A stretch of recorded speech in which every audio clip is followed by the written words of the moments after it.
पाटील, आज अखेर एक म्हणजे जवळपास 20 तारखेला मतदान निश्चित झालेलं आहे. आचारसंहिता लागू झाली, मतमोजणी 23 तारखेला आहे. ज्या आशेवर तुम्ही होतात ती आशा संपली आहे का? हो, आता 100% संपली नाही, संपवली. शेवटी गोरगरीब मराठ्यांना आशा होती की सरकार आणि देवेंद्र फडणवीस जाणून बुजून असं करणार नाहीये म्हणून. शेवटी मराठ्यांची दखल घेण्याऐवजी बेदखल करण्याचं काम देवेंद्र फडणवीसनी केलं. देवेंद्र फडणवीसनी मराठ्यांचे पोरांचं आयुष्य बेचिराग करायचं काम केलंय. आमचे आयुष्य पूर्ण उद्ध्वस्त झाले पाहिजेत यासाठी पुरेपूर प्रयत्न सरकारच्या वतीनं झालाय. हे ज्या मराठ्यांनी त्यांना सत्तेवर बसवलं त्याच मराठ्यांना बेचिराग कसं करता येईल यासाठी सगळा सत्तेचा वापर देवेंद्र फडणवीसनी मराठ्यांच्या विरोधात केलाय. कारण जी आशा गोरगरीब मराठ्यांना होती, जे कष्टकरी कर्मचारी, कामगार, शेतमजूर या सगळ्या बांधवांना जी अपेक्षा होती की सरकार आपल्या लेकराला आरक्षण 100% देईल, मराठ्यांच्या लेकराचे मुर्दे पाडून पापाचा वाटेकरी कधीच हे सरकार होणार नाही, ही जी आशा होती ती मात्र सरकारनं स्वतःहून आमची आशा संपवली. शेवटी या सामाजिक चळवळीत काम करत असताना, या क्षेत्रात काम करत असताना शेवटी वैचारिक मतभेद असतेत आणि ते असायला सुद्धा पाहिजे. ते होते त्या लेवलवरती सगळ्या पद्धतीनं चळवळी सुरू होत्या. परंतु हे आंदोलन आणि हा मराठा समाज काही केल्या एकत्र ठेवायचा नाही. या समाजाला आरक्षण मिळू द्यायचं नाही. जर या समाजाचे पोरं मोठे झाले तर आपलं काय होईल? हा समाज, मराठी समाज कधीच इतका बलाढ्य असल्यामुळे याला कधीच मोठं होऊ द्यायचं नाही. या मराठ्यांचे पोरं आरक्षणापासून वंचित राहिले पाहिजेत, नोकऱ्यांपासून, शिक्षणापासून, आणि या मराठ्यांचे पोरं भिकारी झाले पाहिजेत. हे वचन जे देवेंद्र फडणवीसने उचललं होतं, सत्ता मात्र मराठ्यांनी दिली आणि सत्तेचा गैरवापर करून पूर्ण मराठ्यांच्या विरोधात देवेंद्र फडणवीसने काम केलं आणि मराठ्यांचे पोरं भिकारी झाले पाहिजेत या तत्वानं, द्वेषानं आणि आकाशानं देवेंद्र फडणवीस मराठ्यांशी वागलेत आणि त्या पद्धतीनं त्यांनी त्यांची चाल यशस्वी केली. आता जरी ते निर्णय घ्यायचे त्यांच्या हातात होते, सत्ता त्यांच्या हातात होती, म्हणून त्यांनी मराठ्यांच्या आरक्षणाचा निर्णय घेतला नाही. उलट मराठ्यांना डवचण्यासाठी त्यांच्या शब्दावर मराठ्यांच्या पाय दिला. मराठ्यांच्या मुद्दाम नशिबाला हात घातला त्यांनी की यांचे मुर्दे कसे पडतील या हिशोबानं आमच्या नाकावरती टिचून त्यांनी ओबीसीच्या 17 जाती आरक्षणात घातल्या, पण मराठ्यांचं आरक्षण दिलं नाही. ही त्याच दिवशी मराठ्यांना खुन्नस कळाली होती की हा माणूस आरक्षण देणार नाहीये. कारण आम्ही एवढे गाफील नाहीयेत, आम्हाला हे कळत होतं. परंतु क्षत्रियाचा धर्म असतो की शेवटच्या क्षणापर्यंत विश्वास ठेवा, शेवटच्या घटकापर्यंत विश्वास ठेवा, काहीही होऊ शकतं.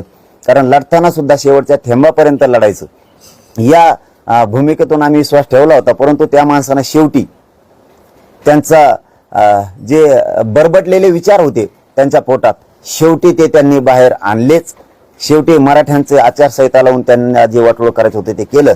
आम्हाला त्याच दिवशी त्यांनी खुन्नस दिली होती की मी या 17-18 जाती ओबीसी आरक्षणात घालतोय, आम्ही मराठ्यांना मोजत नाहीत, आम्ही मराठ्यांना गिनीत नाहीत, मराठ्यांची दखल सुद्धा घेत नाहीत आणि आम्ही मराठ्यांना बाजूला ठेवून सत्तेवर बसू, पण मराठ्यांचं वाटोळं करू.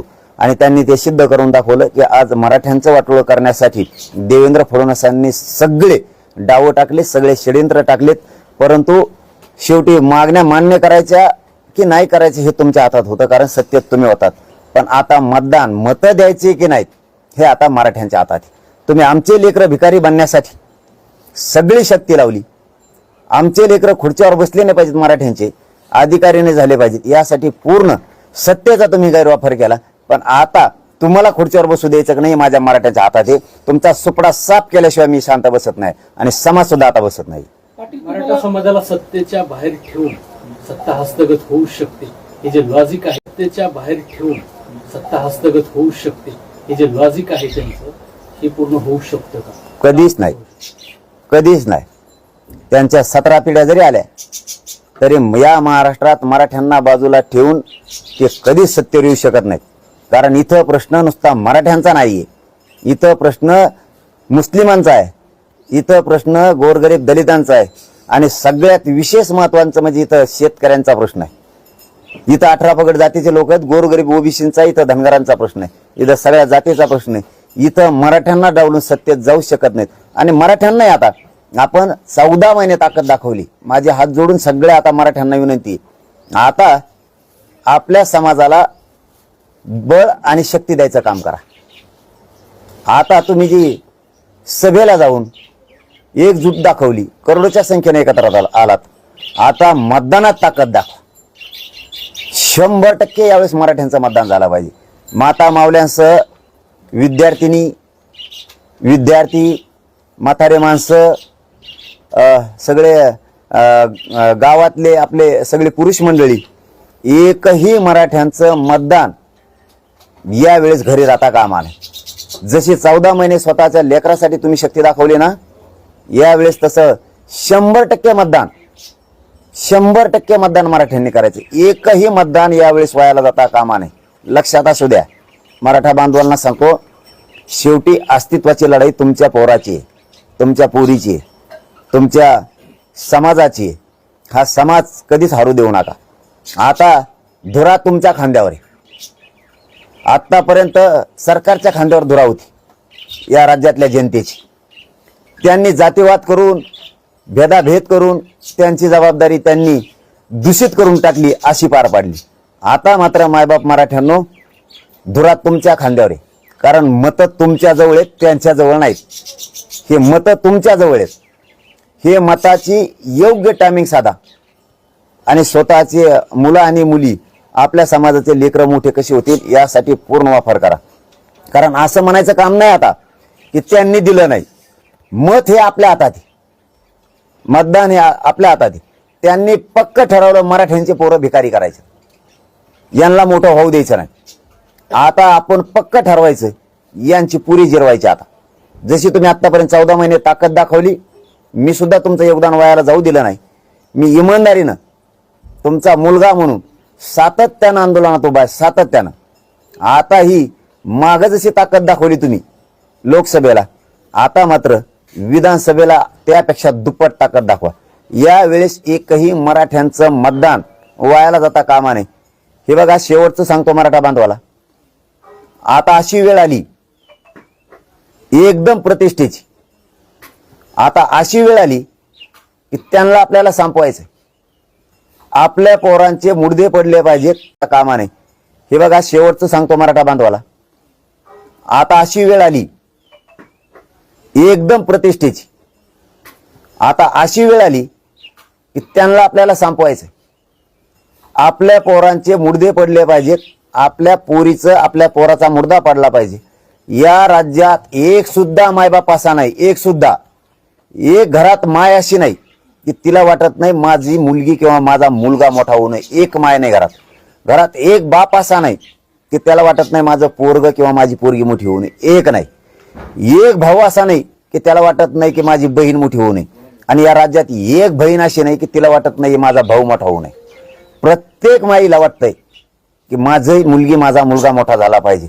आणि नेमकं जी लढाई आपण मुलं मोठं करण्यासाठी करतोय, त्याच लढाईत या सरकारनं जाणून बुजून आपला अपमान केलाय, जाणून बुजून आपल्याला हिणवलंय, आपल्याला बेदखल केलंय, आपली दखल घेतली नाही.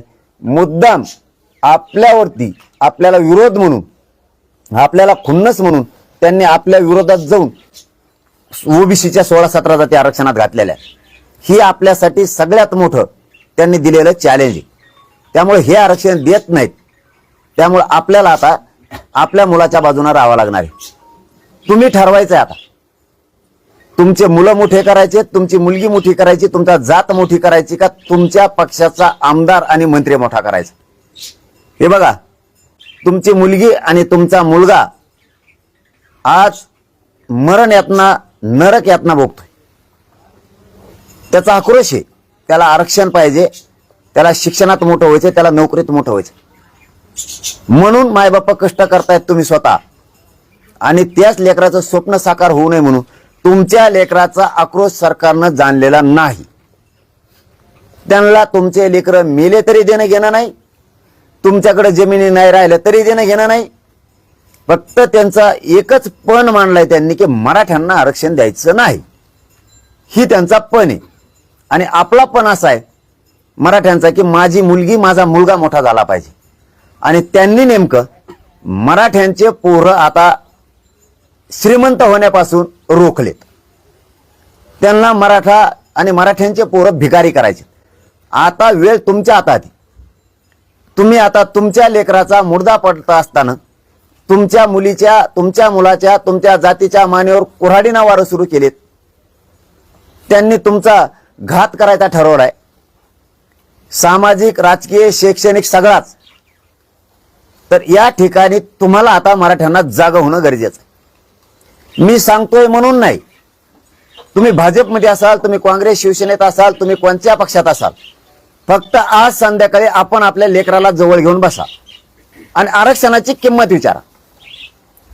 मग तुम्हाला कळेल की माझ्या मुलीला आणि माझ्या मुलाचं वाटोळं करणाऱ्याला मी मतदान का द्यायचं.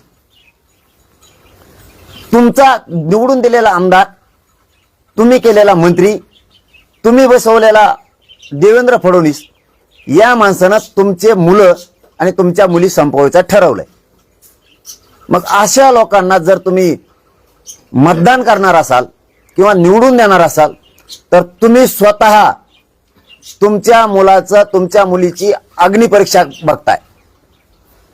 तुम्ही स्वतः तुमच्याच रक्ताच्या लेकराची, तुमच्या सोन्यासारख्या लेकराची, ज्याला आपण माझ्या जीवाचं काळीज म्हणलं जातं, ज्या लेकराला आपण तळहाताच्या फोडापेक्षाही जास्त सांभाळे, जी यावेळेस पाऊस वारा आला, ऊन आला, गारी झाल्या, मोठमोठ्याला पुरं आले, त्यावेळेस छत्री जर नसल तर तुम्ही आईनं लेकराच्या डोक्यावरती पदर धरलाय, त्याला ऊन लागू नये, त्याला पाऊस लागू नये म्हणून. ते लेकरं सरकारनं उन्हात टाकायचे ठरवले. तुम्ही मराठा समाज समजून घ्या. तुम्ही भावनिक होऊ नका की महानेता, महापावना, महापक्ष तुमचे लेकरं आहेत, तुमची जात आहे. ज्या माय माऊलीनं, ज्या बापानं स्वतःच्या पायाला चप्पल घेतली नाही पण लेकराला चप्पल घेतली, स्वतःला कपडे घेतले नाही पण मुलाला शिक्षणाला जाताना कपडे घेतले, आई बापानं कधी डोक्याला तेल लावलं नाही पण लेकराला तेल दिलं, स्वतः कधी पावशेरभर चिवडा खाल्ला नाही पण लेकराची शाळेत फीस भरली, त्या लेकरांना आयुष्यातून संपवण्याचं काम सरकार करायला लागले. ज्यावेळेस तुमचे लेकर आता संकटात सापडलेत त्यावेळेस तुम्ही लेकरं मोठे होण्यासाठी योग्य टायमिंग साधून, हीच आता योग्य वेळ आहे की 5 वर्षे बोंबलत बसण्यापेक्षा, 5 वर्षे लोकांच्या दारात जाऊन हात पसरण्यापेक्षा, हे द्या, हे द्या, हे द्या म्हणत बसण्यापेक्षा आता मराठ्यांसह सगळ्या जाती धर्मातल्या लोकांनी गोरगरिबांची लाट आली याच्या सहभागी होऊन आपल्या लेकराच्या बाजूनं उभा राहिलं पाहिजे. हे बघा, मी पुन्हा शेवटचं सांगतो, अशी लावर दबाव आला तो झुगारून लावा. तुमच्यावर जर वाईट वेळ आणली त्यांनी, शांत राहा, संयमी डोकं ठेवा. पण ज्या दिवशी मतदानाच्या खोलीत घुसाल ना त्या दिवशी डोळ्यासमोर एकच आरसा ठेवा, माझा मुलगा, माझी मुलगी, हिच्यावरती किती भयान संकट उभा राहिले. मी जर वेगळ्या दिशेनं मतदान केलं तर माझं लेकरू आयुष्यातून संपलं.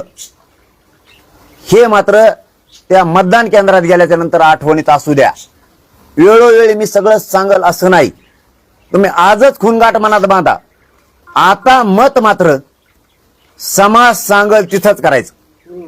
उद्या समाज काहीही सांगल त्याच ठिकाणी आपलं मत गेलं पाहिजे. पण असे मायबाप होऊ नका की लेकरांना वाटन माझ्याच मायबापानं माझीच सत्व परीक्षा बघितली, माझीच आग्न परीक्षा बघितली. एकाही लेकराला, एकाही मुलीला, एकाही मुलाला असं वाटू देऊ नका की माझ्याच बापानं, माझ्याच आईनं, माझ्याच भावानं आमची अग्नी परीक्षा बघितली, आमच्या बाजूनं मतदान करायचं, आमच्या भविष्याच्या बाजूनं करायचं, आम्हाला जिथं खुर्ची मिळणार आहे तिथं करायचं, आम्ही मोठे होण्यासाठी मतदान करायला पाहिजे, आम्ही अधिकारी बनून खुर्चीवर बसावं या बाजूनं मतदान करायचं. या भूमिकेत मायबापांना राहा. कधी तुमच्या लेकराला असं वाटलं नाही पाहिजे आम्ही खुर्चीवर बसायला, ज्याने विरोध केला त्यालाच खुर्चीवर बसायसाठी माझ्या मायबापाने त्यांना मतदान केलंय. म्हणजे ज्याने तुमचे पोरं संपवलेत खुर्चीवर बसू नये म्हणून, तर असा या राज्यात एक बी मराठा नाहीये की तो आपल्या पोराचं वाटोळं करणाऱ्याला पुन्हा खुर्चीवर बसवी. जातवान मराठा तरी किमान आपल्या पोरांचं वाटोळं करणाऱ्याला आता खुर्चीवर बसून देणार नाही. स्वतःच्या मुलाच्या बाजूने राहा. एवढ्या वेळेस आता मतातून ताकद दाखवा, पण 100% बाहेर गेलेले सगळ्यांनी आपण आपल्या ठिकाणी यायचं. 2 दिवस आधीच सगळं बंद. सगळ्यांनी आपण आपल्या ड्युट्या, म्हणजे नोकरीला शिक्षक असतील, कोणाच्या संस्थेवर असाल तुम्ही, यावेळेस गेम फिरवायचा म्हणजे फिरवायचा. तुम्ही अधिकारी असाल, तुम्ही पोलीस असाल, तुम्ही महसूल असाल, तुम्ही मिलिटरीत असाल, तुम्ही कर्मचारी असाल, तुम्ही हॉस्पिटलला असाल, कुठं एखाद्या सरकारी दवाखान्यात असाल, तुम्ही एसटी कर्मचारी असाल, तुम्ही रिक्षाचे ड्रायव्हर असाल, तुम्ही ट्रकचे असाल, तुम्ही टेम्पोचे असाल, तुम्ही जीप चालवित असाल, तुम्ही टपऱ्या चालवित असाल, तुम्ही किराणा दुकान चालवित असाल, तुम्ही हॉटेलमध्ये असाल, तुम्ही मोठे व्यावसायिक असाल, तुम्ही प्रकल्प असाल, तुमच्याकडे एखाद्या मोठ्या कंपन्या असतील, उद्योगपती असाल, तुम्ही बिल्डर असाल, तुम्ही कोणीही असाल, विना अनुदानित शिक्षक असतील, तुम्ही एसटी कर्मचारी असतील, तो कोणताही मराठा असू द्या, तो हमाली करणारा असू द्या, किंवा तो झाडून घेणारा असू द्या, किंवा तो माथाडी कामगार असू द्या, या राज्यातला कानाकोपऱ्यातला श्रीमंतापासून गरीब मराठ्यांनी सगळ्यांनी यावेळेस मताला मुखायचं नाही. श्रीमंत मराठ्यांनी घरात मतासाठी बसायचं नाही, अजिबात बसायचं नाही. मी कसा लाईनीत लागू, मी लय मोठा आहे, मी लय श्रीमंत आहे, मला लय ऊन लागत आहे, उन्हात घाम कसा आहे. श्रीमंत बाहेर पडला की गरीब बाहेर पडत असतो. श्रीमंताचा आदर्श गरीब घेत असतो. आणि जर हे श्रीमंत बाहेर पडला नाही तरी मराठ्यांना सांगतो, त्या दिवशी सगळ्या मराठ्यांचं काम बंद, पूर्ण मराठ्यांचं काम बंद. आदल्या दिवसापासूनच, मतदानाच्या आदल्या दिवशी काम बंद, मतदानाची पुऱ्या पेट्या बांधून देईपर्यंत मराठ्यांचं काम बंद. एक गठ्ठा एका जागेवर शांततेत सगळ्यांनी राहायचं. अजिबात चलबिचल होऊ द्यायची नाही, गडबड करायची नाही. आज इतकं प्लॅनिंगने डाव टाकायचा आता की देवेंद्र फडणवीसला हसाव का रडाव हे कळालं नाही पाहिजे. इतकं प्लॅनिंगनं, इतकं मॅनेजमेंट चांगलं करायचं की त्या आपल्या गेम प्लॅन मध्ये तो पक्का गुंतला पाहिजे. आता इतकी जबरदस्त प्लॅनिंग करायची, त्याला काय कॅम्पेनिंग करायची तर करू द्या. इतकं सडेतोड आणि निर्भीड राहा. फक्त माइंड निवडणूक पार पडूस तर शांत ठेवा. आपल्याला डोची ते संयम बाळगा, फक्त शांतता. आचारसंहितेचा भंग नाही झाला पाहिजे. लोकशाहीचे सगळे ठेवा. आपल्याला डोची ते संयम बाळगा, फक्त शांतता. आचारसंहितेचा भंग नाही झाला पाहिजे. लोकशाहीचे सगळे नियम असतील ते सगळे पाळायचे. फक्त शांत राहा आणि एक गठ्ठा राहा. मुद्दा मुचकवतील अगोदरच्या दिवसापासून तर मतदानाच्या पेट्या जाईपर्यंत एकाही मराठ्यांनी चलबिचल करायची नाही.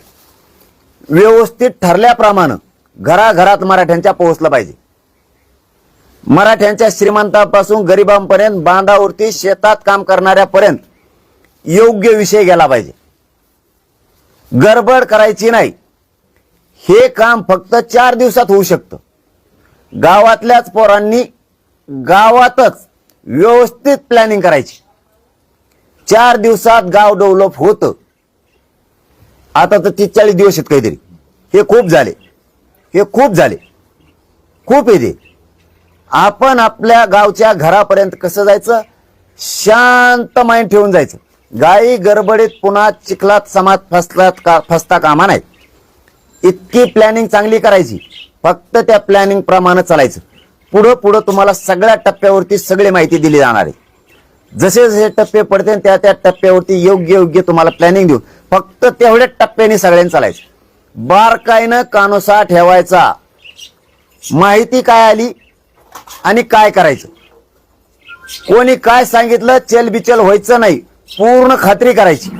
हा निरोप योग्य आहे का, हा निरोप तिथूनच आलाय का, मध्ये कोणी काही फाटे फोडले, काही केले, विश्वास ठेवायचा आणि चलबिचल करून अर्धे इकडं ना अर्धे इकडं करायचं नाही.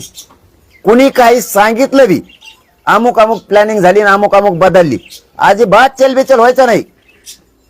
संध्याकाळपर्यंत पुरी खात्री करायची, दिवसभरात खात्री करायची, नंतर पाऊल उचलायचं. गाई गडबडीत कसलाच निर्णय कोणीच घ्यायचा नाही. पण मराठ्यांना दिलेलं चॅलेंज मोडून काढायचं म्हणजे काढायचं, आणि ते तुमच्या हातात आहे. आता लोकसभेला